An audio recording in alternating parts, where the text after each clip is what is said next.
Hello, everybody, and thank you for joining me today. It's Allan Laboucan with the Rocks and Stocks News Show. We got another of our special shows on interviews with executives from junior mining companies that are making news. And the guys at 9 Mile Metals had a couple of good news releases out today. So I wanted to get him on the show. We've got Gary, who's the PGO or one of the geologists. And we've got Patrick sequestered on his iPhone. No video today, but he's at an undisclosed location. Thanks for joining me, guys. Thanks, Allan. Always a pleasure. Yeah, there you go. Well, the big news today was that you guys got a grant to do some important metallurgical work at your lens, that extreme high grade and thick lens that really got me excited about what you're doing. Congratulations, guys. No, thank you. And as I said, Gary, this will be you'll enable you guys to do some important metallurgical work. That's correct. It'll what they'll do is we've taken a lot of the VMS sections and quartered the core, and they're going to do sort of basic flow sheet and liberation analysis, so they can develop a process, or at least work their way through a process to utilize the bulk sample. They're been looking at especially the grain size. They're going to be using a lot of especially detailed mineralogy to see the relationships between the sulfide minerals and the enclosing, like the gangue minerals, like the quartz, or if there's any calcite. Mm-hmm. And then they'll use both thin and polished sections to look at the mineralogy itself, and then they'll use scanning electron microscopy to get into some real details. And then with that, you can get down to sub-micron size, so they can see if sulfide minerals are intergrown, and it'll help with their planning. Well, I think that's important work, because I'm down here in Zacatecas, Mexico, and about 30 miles from me is the San Nicolas mine. That was a joint venture now between Teck and Magnico. They're going to build it a mine, but what started the problems with it was that the VMS was pretty fine grained. Yeah. And so doing this metallurgical work is really important stuff. Yeah, it'll help define like how they can, like the flow sheet itself. And at the end of the day, they'll come up, I guess, with the ideal process. And then also talking with them, they'll, like your product, they'll be able to tell you which, besides how to process it, where you could send it. Is it going to be a concentrator? Can you like direct ship or something like that? So they'll give us various options how to deal with it. Well, at the grades that you've seen in that lens, that could be very valuable rock. What happens to the material after you test it? No, they'll I'm sure they'll keep everything, and I wouldn't be surprised if, and this will also be good for the government, for their database, because this is a really unique occurrence of VMS with the high copper. Right. And I'm sure they'll be interested in not only the sulfide mineralogy, but the other minerals that are included with it. And because this camp is research being done in the camp. This camp's been known for big VMS deposits, but it's usually zinc, lead, and silver. Yes, yeah. So where we got like the high grade copper, like there was sections of the core that were very well banded. And with this type of analysis, then they can tell if you've got like primary banding or has it been recrystallized, and it'll help with the sort of depositional environment and maybe help direct us to where we should be looking. So in that's indicative of a long-lived system, right? Yes, yeah. So you had multiple phases. Yeah, and it was so fine grained that to me it was looking primary. Yeah. But through this analysis, you'll be able to see if it's primary or been recrystallized, but that's where it'll help trying to unravel the mystery. Right. Speaking of the mystery, you had another news release out earlier in the week that you're cranking up, getting ready to start drilling near that lens, looking for the source of where that lens came from. That's correct. And that was the first thing that got me excited about you guys. But I got to tell you, that California lake came out of left field for me. And now you've got two VMS occurrences to chase down the source. But that thick lens with high grade suggested to me that the source should be fairly close. Yes, that's where our thinking is. Yeah. And with the detailed magnetics and some additional geophysics, we've doing our best to nail down the targets. Well, and that's kind of a bit of an understatement, Gary, because the California lake was just reprocessed a geophysics that got away a lot of the noise and kind of helped you guys pinpoint exactly where to look for massive sulfide. So there's a lot more work done around this lens, that's for sure, right? Yeah, that's correct. Yeah. And the EarthX guys are helping you narrow the search. Yes, actually, it's almost on a daily basis right now to get data processed and sort of reviewed with all the additional information we've got. One of the things that stood out to me when I initially started doing my homework on the company was it seems to be a rock package there that has a nice hinge to it in close proximity to the lens. Yes. Is this new geophysical work kind of helping you narrow the search down? You can see from the drone magnetics, that sort of what we'll call the hinge area. Yeah. That really sticks out. And I'd say very shortly, I'll be getting some details later on how the new processing and data as sort of outlined what's at the hinge. Ah, I can't wait. You guys going to share that? I got to see that, Gary. As things move along, there'll be, press releases and the data will be shared.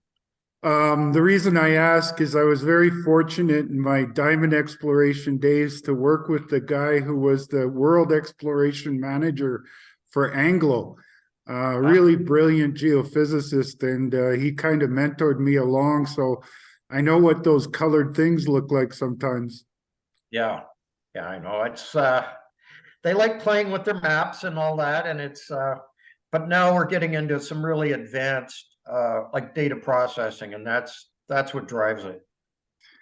Yeah, and that's another very exciting thing is that I've felt for a long time that this industry needs to use the big data opportunities that are out there to filter things out and narrow the search down to save money, but also to make the geophysics more accurate. And you guys are working with a hell of a team there at EarthX.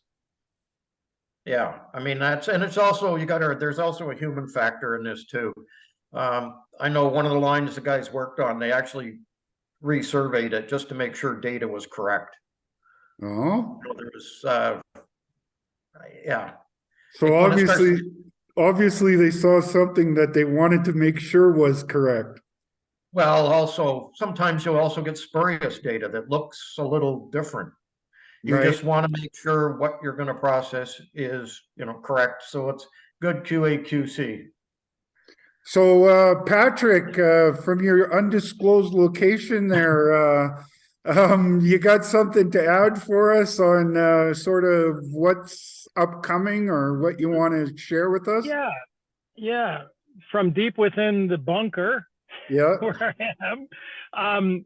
Let's talk. I'll touch briefly on the bulk sample.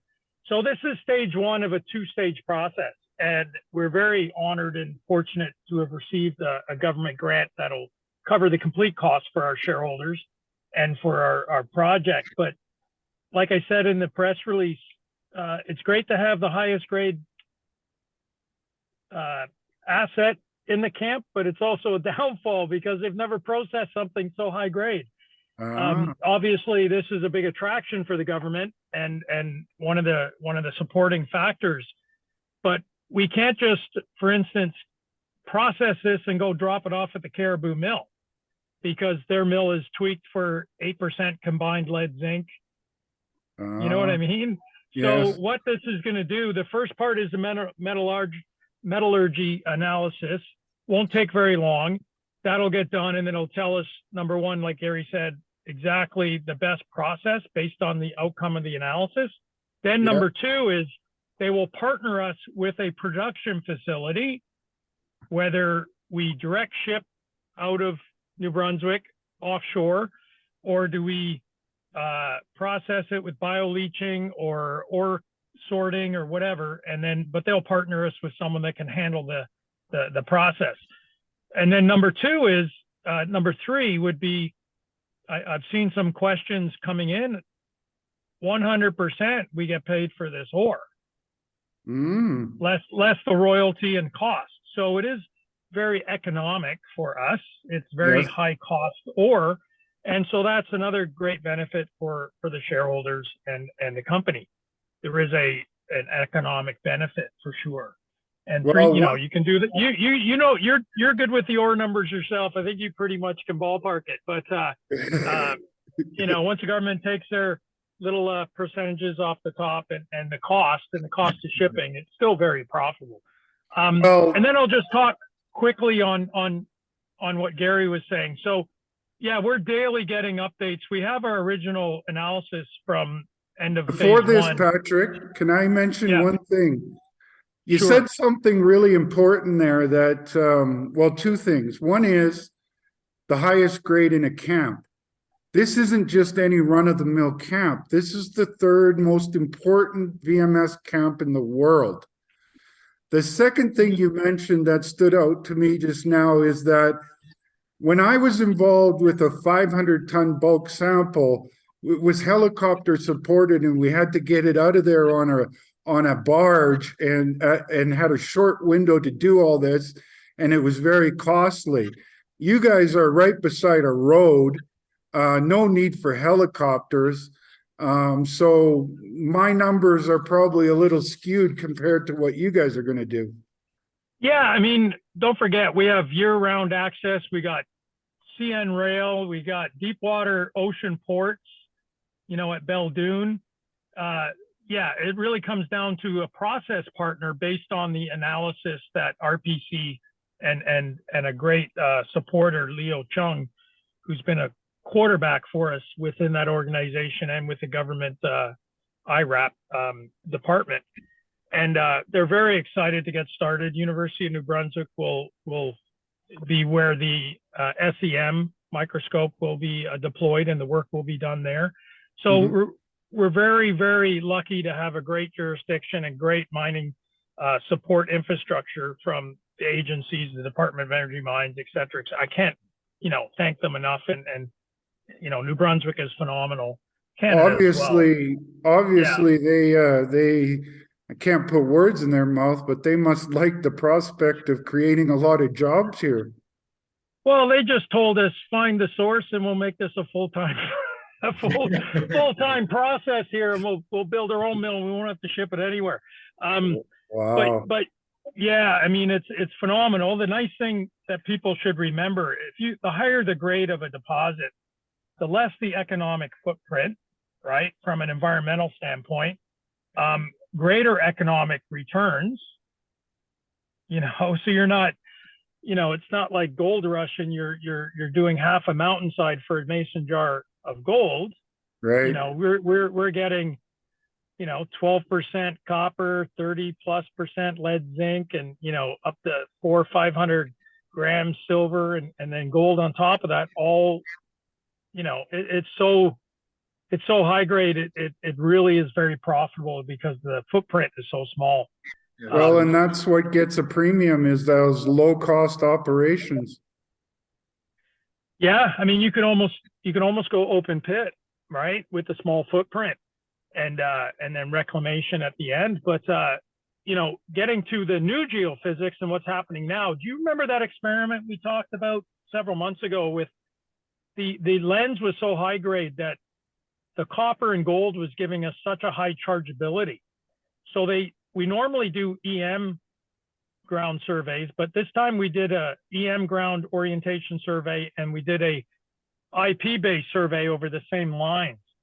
And it came out that, and Gary can touch on this, that IP, because of the copper gold component in our lens, we extended that to a 21 kilometer IP grid over the lens area, extending to the, we'll put something out for people, but the hinge A and that whole area, that's what's coming in right now. And we are getting new targets. We are tweaking our existing targets. This is a 3D subsurface. And as soon as we get the results, we will share that. Yeah. That'd be awesome. It just goes to me being able to wave my arms and point towards that Allan hinge. Look over there, guys. Exactly. It's like I was alluding to earlier. Actually, like hopefully in the next few hours, I've got an update on all of that. They've been working diligently at providing us targets. Awesome. So it would be nice to see those maps, Patrick. You think you can twist their arm and get them out? Well, maybe we can twist our arm and get them back on your show. How about that? Yeah, even better. Even better. Exactly. So, you know, because it's a great two-way platform here with yourself.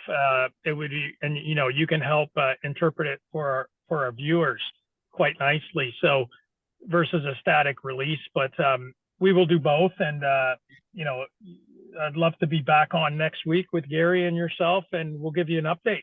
That sounds like a perfect plan. I love digging deep into the news and giving a company opportunities that when the news is made to talk about it. And hopefully I add that some good questions and some good analysis that sort of helps tell it like investors can understand it. I fully agree. Yeah. Well, so we're not going to let Gary sleep. We won't let Gary sleep anymore, and we'll just get everything going on the weekend, right? Okay. Well, let's plan, and we'll tie up some times for next week, Patrick. That would be great. That'd be great. We'll give you an update, and we'll do our best to get some. You know, it's hard with the bulk sample until we know the process, right? We don't know if we're shipping or direct with, you know, and you think about it, like a 3,000 ton bulk sample is 100 dump trucks, right? Yep. So, you know, obviously if it's concentrate versus ore, so it really depends on the process, but we know a lot of the top line, and I'll put a summary together for some folks and see, you know the price per rock, and you can do that. But then, you know, there is royalties, there is some fees to the government. And then the only thing we don't know is the cost of shipping, right? Right. And whatever processing in New Brunswick may or may not happen. Well, you know, one of the companies that I follow very closely is a company called I-80 Gold. They're down in Nevada, and they're shipping their rock. They've got a sulfide processing plant, but it needs to be refurbished. And in the meantime, they're direct shipping it to the Newmont and Barrick joint venture. But because it's such high grade, even that extra shipping, they're making a lot of money off of it. So the reason I bring it up is that I know some of the I-80 guys are watching you guys. And secondly, that if you have the right kind of material, shipping, it's not a problem. Yeah, and if they have to at the mill, they will blend it in, right? If it's too high grade, they'll blend it into an existing mill production line in small quantities to dilute it, but we still benefit from the process and from the economics. So it's very important. It's very cash positive for the company, and we're charging straight ahead on our bulk sample. Well, and I got to commend you guys. You guys are doing some really special stuff, not just in what you found, which I think are tremendous, but you're kind of cutting edge on your geophysics and your team and your aggressiveness to get drilling, and now this bulk sampling at an early days. You guys are, doing some tremendous work, and I commend you both on the great job you're doing, and keep it up, guys. Thank you very much. Well, thanks, Allan. We love the project. We believe in it, and it's hard to stop going 100 miles an hour. Yeah. Well, keep at it, guys, and let's do some more shows next week. I'll wrap it up unless you guys got something you want to add at the end. Thank you, Allan. See you next week. Thank you. See you next week. So Okay. there you go, folks. I'm a big fan of 9 Mile Metals. As far as I'm concerned, I look for these kind of projects all the time, and these guys have something very special. I'm a big fan of copper, zinc. I think that these things are crucial for our future, and to be looking in a world-class location that's sort of been combed over for many years, many decades actually, and is one of the most important VMS camps in the world. To then go in there as a little company using new technology and 2 for 2 bang off massive sulfides with very promising grades is an understatement, is quite unique. And now they add to that being in a great camp, having this unique method of geophysics, drilling into as exceptional grades. Now they've got this grant that allows them to do some really cool work on the metallurgy.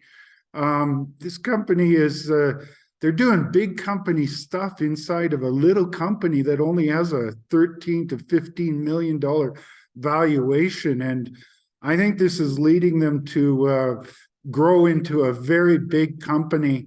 And so I think for investors that are interested in these kind of things, this is one you want to be doing your homework on and speaking with your financial advisors, and tell them that Allan's shows are for information purposes only, but I like to hope that I bring some good questions to the process and some timely interviews with the management. So a great place to start that homework would be on my YouTube channel at Rocks and Stocks News. You'll find the past interviews I've done with Gary and Patrick, and then go to their website, look at their news releases, read them over, check out their corporate presentation and all that sort of stuff. And I think if you do that, you're going to find a very impressive story that still has a microscopically cheap valuation considering all they have going for them. On that note, have a great day, and we will talk to you soon.